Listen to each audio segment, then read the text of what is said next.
สวัสดีท่านผู้ชมกลับมาพบกับรายการถามทูแสสำหรับหัวข้อที่เราอยากจะนำเสนอในมื้อนี้ก็คือทหารและตำรวจเด็ดขาดในการปราบปรามและก็กวาดล้างแก้ไขปัญหาปรากฏการณ์ย่อท่อต่างๆที่ว่าเกิดขึ้นในสังคมในปัจจุบันทั่วสังคมลาวกำลังเผชิญกับปรากฏการณ์ย่อท่อต่างๆเป็นต้นเหมือนการปุ้นจี้ชิงทรัพย์อาละวาดตีกันลักทรัพย์และก็อื่นๆซึ่งเหตุการณ์ดังกล่าวได้สร้างความเสียหายด้านทรัพย์สินและก็หายแห้งกว่านั้นอาจจะนำไปสู่การเสียชีวิตเหตุให้สังคมบ่มีความสงบบ่ปลอดภัยและก็บ่เป็นระเบียบเรียบร้อยทั้งหมดนี่ล้วนแล้วแต่มีสาเหตุและแรงจูงใจต้นตอมาจากสิ่งเสพติดต่างๆบ่ว่าจะเป็นยาบ้าใบกระท่อมและเฮโรอีนการพนันบ่ว่าจะในรูปแบบเก่าหรือว่ารูปแบบออนไลน์ก็ตามต่อกับปัญหาเหล่านี้พรรคและรัฐบาลเว้ารวมว่าเฉพาะกระทรวงป้องกันประเทศและกระทรวงป้องกันความสงบได้เป็นเจ้าการประสานสมทบกับอำนาจการปกครองทุกขั้นพร้อมกันทุกม่างกลอุบายใช้มาตรการที่เด็ดขาดในการปราบปรามกวาดล้างและก็ต่อต้านกลุ่มคนบ่หวังดีอย่างไรก็ตามหลายคนอาจจะตั้งคำถามในใจว่าในกรณีเกิดเหตุการณ์ปะทะกันแล้วกลุ่มคนบ่ดีเอาอาวุธเสกมาจากไสไผเป็นผู้ขายให้ทั้งที่กำลังป้องกันชาติป้องกันความสงบและก็คะแนนการที่เกี่ยวข้องได้เอาใจใส่ในการประสานทางหัวมือในการควบคุมติดตามกฎการและก็ป้องกันสกัดกั้นต้านและแก้ไขปัญหาดังกล่าวอย่างทั่วถึงก็ย้อนในปัจจุบันสภาพการทางด้านเศรษฐกิจสังคมมีการขยายตัวมีการเชื่อมโยงกับบรรดาประเทศในภาคพื้นและสากลซึ่งเฮ็ดให้มีบุคคลและก็กลุ่มคนที่บ่ดีเคลื่อนไหวซื้อขายอาวุธเถื่อนและวัตถุระเบิดที่บ่ถูกต้องตามกฎหมายและระเบียบการที่มีลักษณะเพิ่มขึ้นหลายกรณีลักษณะเปิดแปลนบ่ว่าจะอยู่ในรูปแบบของทั่วไปหรือว่ารูปแบบนำใส่สื่อสังคมออนไลน์เป็นบ่อนซื้อขายของเถื่อนซึ่งได้กลายเป็นหนึ่งในบรรดาปรากฏการณ์ย่อท่อทางสังคมเฮ็ดให้ผู้คนบ่ดีได้ครอบครองนำใส่อาวุธและก็วัตถุระเบิดเคลื่อนไหวก่ออาชญากรรมต่างๆเป็นต้นแม่นการฆาตกรรมการปุ้นจี้การชิงทรัพย์และการนับขู่ประชาชนที่บริสุทธิ์เพื่อหวังเอาทรัพย์สินที่มีค่าต่อปัญหาดังกล่าวได้ส่งผลกระทบต่อความมั่นคงของชาติต่อการพัฒนาเศรษฐกิจสังคมและเฮ็ดให้สังคมบ่มีความสงบซึ่งแต่ต้องถึงชีวิตและก็สุขภาพและก็ทรัพย์สินของรัฐรวมหมู่ของบุคคลและก็อื่นๆย้อนเห็นได้ปัญหาและก็ปรากฏการณ์ย่อท่อที่ว่าเกิดขึ้นจากการนำใช้อาวุธที่บ่ถูกต้องในสังคมมีลักษณะเพิ่มขึ้น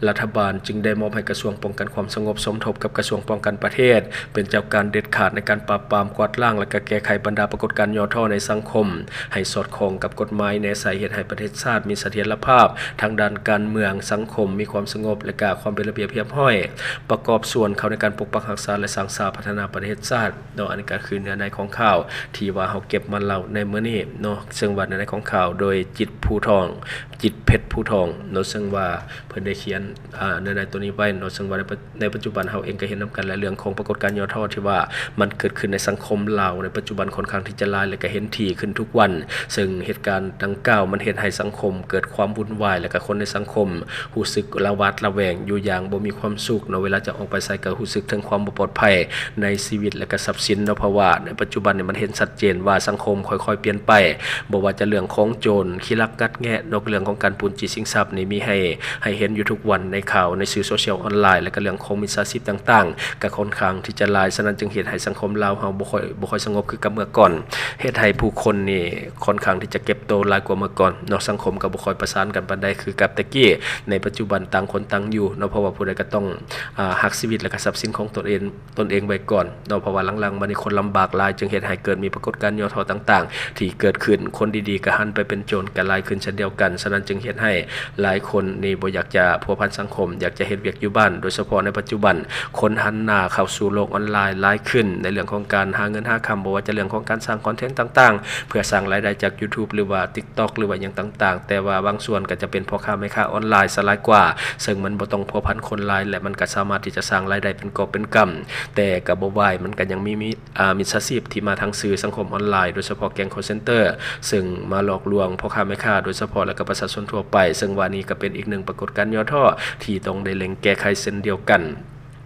และทั้งหมดก็คือสิ่งที่เราอยากจะนำเสนอในมื้อนี้หวังว่าท่านจะได้รับสาระดีๆสำหรับท่านที่ว่าเบิ่งรายการเราอยู่ในปัจจุบันคิดเห็นจังไดกับสิ่งที่ว่านำเสนอไปก็อย่าลืมฝากไว้ภายใต้คอมเมนต์ของเราและเขาจะเข้าไปอ่านด้วยตนเองและก็ขอฝากสำหรับท่านใดที่ว่ามีพฤติกรรมเสี่ยงเรื่องของการกินดิบกินแดงรับก็ช่วยจุดเลือดแป้งโดยซึ่งว่าในปัจจุบันนี่คนเฮานี่กินดิบหลายและก็มักดื่มหลายโดยซึ่งว่าม